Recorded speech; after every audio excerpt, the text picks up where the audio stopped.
പ്രിയപ്പെട്ടവരെ, Kisan service society എന്ന് പറഞ്ഞ് ശരിക്കും ഒരു NGO, കർഷകരുടെ ഉന്നമനത്തിനും മറ്റുമായിട്ട് പ്രവർത്തിക്കുന്ന ആ ഒരു NGO വഴി ഇത്തവണ കാർഷിക ഉപകരണങ്ങൾ 80% സബ്സിഡിയിൽ കൊടുക്കുമെന്നും അത് ലഭിക്കേണ്ട മാനദണ്ഡങ്ങൾ ഇന്നതൊക്കെയാണെന്ന് പറഞ്ഞ് സർക്കുലർ ഇറക്കുകയും എല്ലാ യൂണിറ്റുകളിലും അത് നൽകുകയും ചെയ്തു.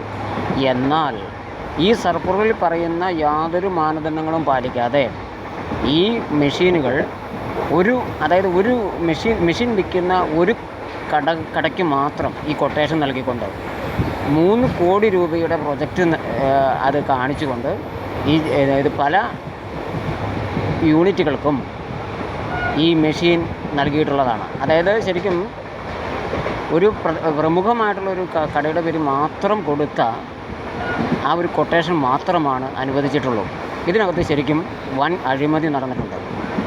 തൊടുപുഴ മുതലക്കുളം യൂണിറ്റിലെ നാളുകളായിട്ടുള്ള പ്രവർത്തിച്ചു വരുന്ന ഒരു പ്രവർത്തകനും അതിലെ ഒരു എക്സിക്യൂട്ടീവ് കമ്മിറ്റി മെമ്പറുമായ തോമസ് എന്ന ഞാൻ ഇത് അന്വേഷിച്ചപ്പോൾ യഥാർത്ഥത്തിൽ ഈ കണ്ണൂരുള്ള JJ ടൂൾസ് വഴി കൊടുത്ത ആ ആപ്ലിക്കേഷനുകൾ മാത്രമാണ് അനുവദിച്ചിട്ടുള്ളതെന്നാണ് കണ്ടെത്തിയത്. ബാക്കിയുള്ള ഒന്നും അനുവദിച്ചിട്ടുമില്ല. വളരെ വിരളമായിട്ട് എന്തോ കണ്ണിൽ പൊടിയിടുന്ന തരത്തിലുള്ള അനുവദിക്കൽ മാത്രമാണ് നടന്നിട്ടുള്ളത്. ഇത് തികച്ചും അനീതിയാണ്. കാരണം ഇത് മറ്റ് യൂണിറ്റുകളെ മുഴുവൻ വിഡ്ഢികളാക്കുന്നതിന് തുല്യമാണ്. കാരണം അത്തരത്തിലുള്ള അഴിമതി നടക്കുന്നതിന് കിസാൻ സർവീസ് സൊസൈറ്റി കൂട്ടുനിന്നിട്ടുണ്ടെങ്കിൽ അത് തീർച്ചയായിട്ടും നീതിരഹിതമായതിനാൽ അതിനെതിരെ നീതിപീഠത്തിന് മുമ്പിൽ പോകേണ്ട ഒരു ആവശ്യകത വന്നിരിക്കുകയാണ്. ഇത്തരം ലോബികളുടെ കൂടെ നിന്ന് ഇത്തരം പ്രവണത ചെയ്യുന്നുണ്ടെങ്കിൽ അത് തീർത്തും തെറ്റാണ്.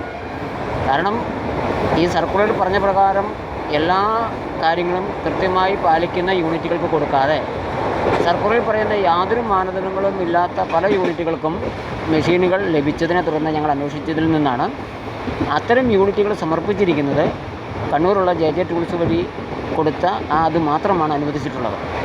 അപ്പോൾ ഇതിൻ്റെ പല അധികാര സ്ഥാനങ്ങളും ഞങ്ങൾ വിളിച്ചു ചോദിച്ചപ്പം അവർക്ക് ഇതിനെക്കുറിച്ച് വ്യക്തമായ ധാരണയൊന്നുമില്ല. സർക്കാർ നൽകുന്ന ഇത്തരം ആനുകൂല്യങ്ങൾ ഏതെങ്കിലും ഒരു ഇടനിലക്കാരെ വെച്ച് അത് കൂടുതൽ പൈസ വാങ്ങി സബ്സിഡി പോക്കറ്റിലാക്കി അതിൻ്റെ കമ്മീഷൻ പറ്റുന്ന നടപടിയാണെങ്കിൽ അത് തികച്ചും അനീതി തന്നെയാണ് എന്ന് പ്രസ്താവിച്ചു കൊള്ളുന്നു.